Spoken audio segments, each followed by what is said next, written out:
నమస్తే. ఇవాళ మన స్టూడియోలో ప్రముఖ ఆధ్యాత్మికవేత్త జ్యోతిష్య పండితులు జయేష్ శర్మ గారు మనతో ఉన్నారు. గురుగారితో మాట్లాడదాం. గురుగారు నమస్కారం. నమస్కారం.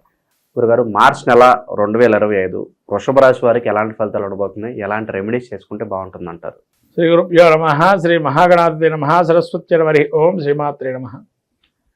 మనకు వృషభ రాశి ఈ రాబోయేటువంటి మార్చి మాసము, అది మనకు పాల్గొన మాసంగా చెప్పబడింది. ఈ మార్చి మాసంలో వృషభ రాశి యొక్క గ్రహస్థితి చూసినట్టయితే ముఖ్యంగా వృషభ రాశిలో మన కృత్తికా నక్షత్రం 2, 3, 4 పాదాలు, రోహిణి నక్షత్రం 4 పాదాలు, మృగశిర నక్షత్రము 1, 2 పాదాలు వృషభ రాశి చెందినవి. ఈ వృషభ రాశి యొక్క గ్రహస్థితి చూస్తే జన్మస్థ గురువు, ద్వితీయంలో కుజుడు వక్రి, అట్లనే పంచమంలో కేతువు, వీరికి ఈ యొక్క దశమ స్థానం తదుపరైనటువంటి శని, ఏకాదశంలో రవి 14వ తారీఖు నుంచి, అట్లాగే బుధుడు వక్రే ఉండడము 13వ తారీఖు నుంచి, శుక్రుడు వక్రి 18వ తారీఖు నుంచి, మళ్ళీ అట్లానే రాహు కూడా అదే క్షేత్రంలో ఉండడం. ఈ యొక్క గ్రహస్థితి చూసినట్టయితే ముఖ్యం మనం ఇక జన్మస్థ గురువు, ఈ జన్మస్థ గురువు అనేటువంటిది వీళ్ళకి కొద్దిగా ఇబ్బందికరమైన వాతావరణంగా ఉంటుంది. ఎందుకంటే జన్మ గురువు అనేటువంటిది కొంత వైరాగ్యాన్ని కానీ, భక్తిభావం కానీ, లేకపోతే ఏదో చింతనా భావన ఉండటం కానీ అది జరుగుతూ ఉంటుంది. కానీ ఏకాదశంలో వీళ్ళకి ముఖ్యంగా శుక్రుడు వక్రించినటువంటి స్థితి ఏదైతే ఉందో కొంతవరకు అవయోగాన్ని ఇచ్చే అవకాశం ఉంటుంది, ఉచ్చస్థితిలో ఉన్నాడు. కానీ బుధుడు మళ్ళీ యోగప్రదుడుగా ఉన్నాడు. ఇక్కడ వీళ్ళకి తెలివితేటలు కానీ, మార్పులు కానీ, బుద్ధిబలాన్ని కానీ అటువంటివన్నీ కూడా ప్రదర్శిస్తే వాళ్ళకు సానుకూలం చేసుకుంటారు ఏ పన్నైనా కానీ. అట్లాంటి స్థితి ఉంది వృషభ రాశి వారికి. మళ్ళీ ఇక్కడ వీళ్ళకి రవి కూడా రాబోయే సమయంలో వీళ్ళకి ఏకాదశంలో రవి సంచారం వల్ల ఆరోగ్యము, తర్వాత తండ్రి యొక్క ఆస్తుల్లో కానీ కొన్ని విషయాలు ఏదైతే అవన్నీ ఒక కొలిక్కి రావటము, తర్వాత తండ్రి గారికి మంచిగా కలిసి రావటము, శిశువు ఒక ఉంటే కనుక, జన్మించి ఉంటే కనుక. అట్లాగే వీరికి ద్వితీయంలో కుజుడు వక్రే ఉన్నాడు కాబట్టి, జన్మస్థానంలో కుజుడు ఉన్నాడు కాబట్టి కొంత వాతావరణం ఆరోగ్యం కానీ, ఉష్ణ శరీరంగా మారటం, ఉన్నట్టుండి వేడి రావటము, తద్వారా తలనొప్పులు లాంటివి, చిన్న చిన్న భుజాల నొప్పులు లాంటివి వచ్చే అనారోగ్య సూచనలు మాత్రమే ఉన్నాయి. మిగతా ధనలాభాలు బాగున్నాయి. వాళ్ళు మనిషితో మాట్లాడేటప్పుడు వీళ్ళు చాలా నేర్పుగా మాట్లాడటం వల్ల వాడు శత్రువుగా ఉన్నవాడు కూడా మిత్రువుగా మారటం, అలాంటిది చాలా మంచి పరిస్థితి ఉంది. పంచమంలో కేతు ఉండటం వల్ల కొద్దిగా సమయంలో వీళ్ళు వెళ్ళే సమయం ఆచితూచి వెళ్ళటం, సమయం మనకి ఇప్పుడు మంచిదా కాదా, బయటికి వెళ్దాం, మనం ఒక పని మీద వెళ్తున్నాం, ఆ పని అవుతుందా లేదా ఒకసారి చెక్ చేసుకోవటం అనేది మంచిది. తర్వాత పంచమంలో కేతు కొద్దిగా స్థితి వీళ్ళకి ఉండే పిల్లలు ఎవరైతే ఉంటారో పిల్లలు కొద్దిగా వరకు స్తబ్దుగా ఉంటారు, లేదా చదువుకున్నట్టుగా భావం చేసి ఇంకో ధోరణిగా ఉండటము, అలా కూడా ఇబ్బందులు పడే అవకాశం ఉంటుంది. తర్వాత వీళ్ళకి ఎక్కడైతే మంచి పేరు, నేర్పు, హోదా, యశస్సు, కీర్తి లాభాలు ఉన్నాయో అక్కడ కొద్దిగా చెడు అనేది ఏర్పడే అవకాశం ఉంటుంది. అంతవరకే తప్ప మిగతా అన్నీ బాగున్నాయి. తర్వాత వీరికి ఈ రాహు ఏకాదశంలో ఉండటం వల్ల విదేశాల్లో ఉండేటువంటి వారికి కొంత శుభవార్తలు వచ్చే అవకాశం ఉంటుంది. తర్వాత వీరికి ఇంకా ఈ కుజుడు కూడా జన్మస్థంలో ఉండడం వల్ల కొంత ఇబ్బందులు, అనారోగ్య సూచనలు మాత్రమే వీళ్ళకు ఉన్నాయి. కానీ మిగతా అన్నీ కూడా బాగున్నాయి. శని కూడా వీళ్ళకి దశమం నుండి ఏకాదశంలో మారుతున్నాడు కాబట్టి దీర్ఘకాలికంగా సమస్యలుగా ఏమైనా ఉన్నాయో అవన్నీ పరిష్కారం కానీ ఒక కొలిక్కి వచ్చే అవకాశం ఉంటుంది. తర్వాత నూతన గృహప్రవేశాదులు అటువంటి వాళ్ళు చేసే అవకాశం ఉంది, గృహారంభాలు కానీ. తర్వాత వివాహం కానిటువంటి స్త్రీ పురుషాదులకు కూడా వివాహానికి యోగ్యమైనటువంటి కాలంగా కూడా గోచరిస్తుంది మార్చి మాసం. నిరుద్యోగుల పరిస్థితి ఏంటి గురుగారు? వీళ్ళ పరిస్థితి ఎలా ఉంటుంది? జాబ్ రావడానికి ఎంతకాలం ఈ ఉద్యోగులకు కూడా కొద్దిగా మే తర్వాత నుంచి బాగా ఉంటుంది, అప్పట్లో కొద్దిగా ఇబ్బందిగా ఉంటుంది. ప్రయత్నం మాత్రం మానకండి, ప్రయత్నం చేస్తుంటే ఖచ్చితంగా ప్రయత్నపూర్వకంగా. వ్యాపారస్తుల పరిస్థితి ఏంటంటారు? ఎలాంటి వ్యాపారాలు బాగా కలిసి వచ్చే అంశం అంటారు?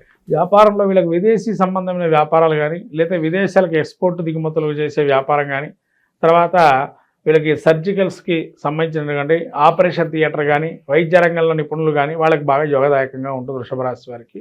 తర్వాత కోర్టు వ్యవహారాల్లో ఏదైతే ఉంటుందో ఆ కోర్టు వ్యవహారాల్లో చేసే వాళ్ళకు కూడా జయంగా గోచరించే అవకాశం ఉంటుంది. సినీ రాజకీయ ప్రముఖులకు ఎలా ఉండబోతున్నాయి మాసం? ఈ యొక్క రాజకీయ ప్రముఖులకు చూసినట్టయితే కొంతవరకు వీళ్ళకి స్తబ్దుగా వాతావరణం ఏదైతే కనబడుతుందో వీళ్ళ చతురతతో వాళ్ళని ఆకట్టుకునే శక్తి సామర్థ్యం ఉంటుంది కాబట్టి మంచి ఫలితాలే ఉన్నాయి. ఇక రాజకీయ ప్రముఖులు కావచ్చు, సినీ ప్రముఖులు కావచ్చు, వీళ్ళ గ్లామర్ ఏదైతే ఉందో అది కొంతవరకు వీళ్ళకి అవకాశాలు కూడా వచ్చే అవకాశం ఎక్కువగా మెండుగా ఉన్నాయి. కాబట్టి ఆ మొత్తం మీద వృషభ రాశికి వారికి రాబోయే కాలం అద్భుత కాలంగా గోచరిస్తుంది. ఆకస్మిక ధనలాభం కావచ్చు, ఇంకా అనుకోని ప్రయాణాలు కావచ్చు, వీళ్ళకి లాభదాయకమే అంటారు మరి ఈ మాసం. అనుకూల కారణాల వల్ల కొన్ని వెళ్ళే అవకాశం ఏవైతే ఉంటాయో కొన్ని అయితే అక్కరక ఉంటాయి. అంటే 50% మంచివి, 50% ప్రతికూలంగా ఉంటాయి. ఎందుకంటే కేతు మధ్యస్థంగా ఉంటాడు కాబట్టి. అలాగే గురుగారు, వైవాహిక జీవితం ఎలా ఉండబోతుంది? కుటుంబంలో ఏమన్నా కలహాలు చిన్న చిన్న ఏమన్నా ఉంటే విభేదాలు తొలగిపోయే అవకాశాలు ఏమైనా కనిపిస్తుంది? కుటుంబంలో కలహాలు కొంతవరకు ఏవైతే ఉన్నాయో సమస్య పరిష్కారానికి వస్తుంటాయి. కానీ 1గా 2గా బాధను ఉంటుంది. ఆ బాధలను మాత్రం పోవు తొందరగా. కొద్దిగా టైం పడుతుంది దానికి కూడా.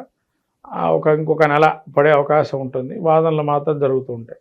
భూమికి సంబంధించిన వ్యవహారాలు, భూములు అమ్మడం కావచ్చు, లేదంటే ఏదైనా ఫ్లాట్ కొనడం కావచ్చు, సో వీటి పరిస్థితి ఎలా ఉండబోతుంది?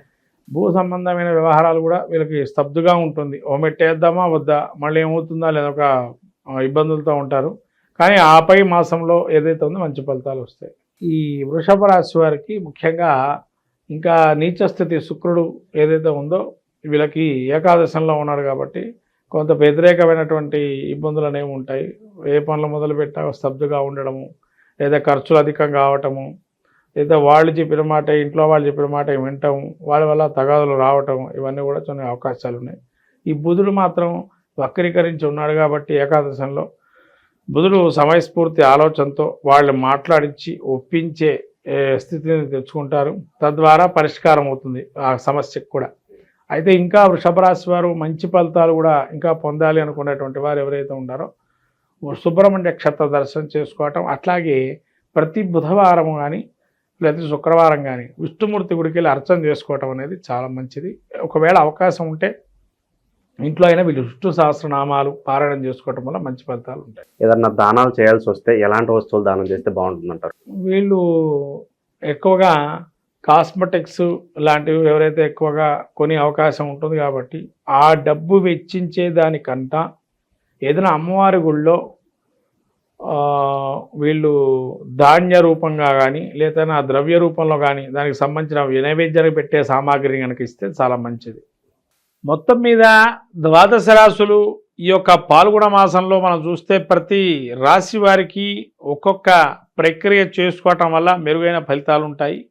కాబట్టి ద్వాదశ రాశుల వాళ్ళు మనకు రాబోయే మాసంలో మనకు చెప్పాలంటే లక్ష్మీ జయంతి అంటారు, దాన్నే హోలికా ఉత్సవం అంటారు. మనకు శివపురాణంలో చాలా అద్భుతంగా ఉన్న ఘట్టం రతి మన్మధులు ఏదైతే ఘట్టం ఉంటుందో ఆ ఘట్టాన్ని ఎవరైతే పారాయణ చేస్తారో సకలమైనటువంటి నరదృష్టి దోషాలు పోతాయని మనకు శివపురాణం చెప్పబడుతుంది. కాబట్టి శివపురాణం మనకు ఏదైతే ఉందో అందించిందో కామదహనాన్ని ఏదైతే చేస్తారో ఆ మనకుండేటువంటి కీడుని మొత్తం కూడా దాన్ని తొలగింపజేసేటువంటి ఆ విభూతిని కనుక పెట్టి దానికి ప్రదక్షిణాలు చేసుకొని తద్వారా మనకు సంతానాన్ని కానీ మనకు కానీ మంచి కలగాలని ప్రతి విషయంలోనూ కూడా మనకు మంచి అనుభూతులను ఇవ్వాలని కోరుకోవడానికి ప్రయత్నం చేయండి. కామదహనంలో పాల్గొనండి. అట్లానే లక్ష్మీ జయంతి రోజున ఎవరైతే పౌర్ణమి వేళ జరుగుతుంది ఈ లక్ష్మీ జయంతి రోజు అమ్మవారికి కమలా పూలతో అర్చన చేసుకోవటం, తామర గింజలతో జపం చేయటం, తామర గింజలతో హోమం చేయటం, తేనెతో అమ్మవారికి అభిషేకం చేయటం లక్ష్మీ జయంతి రోజు చాలా అద్భుతంగా ఉంటుంది. ఈ యొక్క ప్రక్రియలు చేయండి. ఇంకా పాల్గొన మాసంలో నరసింహ క్షేత్రాలు దర్శనం చేసుకోవటం వల్ల స్వామివారి తిరునక్షత్రంగా చెప్పబడింది కాబట్టి ఈ నరసింహస్వామికి ప్రత్యేకంగా ఈ పాల్గొన మాసంలో అద్భుతంగా బ్రహ్మోత్సవాలు అనేక రకాలుగా జరుగుతుంటే ప్రతి ప్రసిద్ధ క్షేత్రాల్లో ఆ క్షేత్ర దర్శనం చేసుకొని సాక్షాత్తు లక్ష్మీనారాయణ స్వరూపమైన నృసింహస్వామి యొక్క అనుగ్రహాన్ని పొంది సకల విజయాలు సాధించడానికి ప్రయత్నం చేయండి ద్వాదశ రాశుల వారు. శ్రీమాత్రే నమః.